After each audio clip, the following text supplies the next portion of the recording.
Hey everyone, and welcome back to another video. And in this video, I'm going to show you how to see the status of your applications on Impact. Now this video is going to be particularly useful for individuals. Let's say that you want to go ahead and see the status of some applications that you've applied for on Impact. How do you actually go ahead about doing so?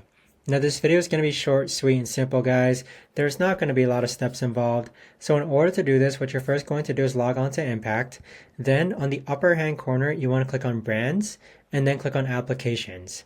Once you've done so, you're going to see a list of brands that you've applied for via application, and you're going to see the date that you applied, their payout, and then if you want to retract an application, all you've got to do is highlight the brand and then click on retract. So sometimes it may take a couple days to a couple months for brands to get back to you, but most of the time it's pretty much within 24 to 48 hours.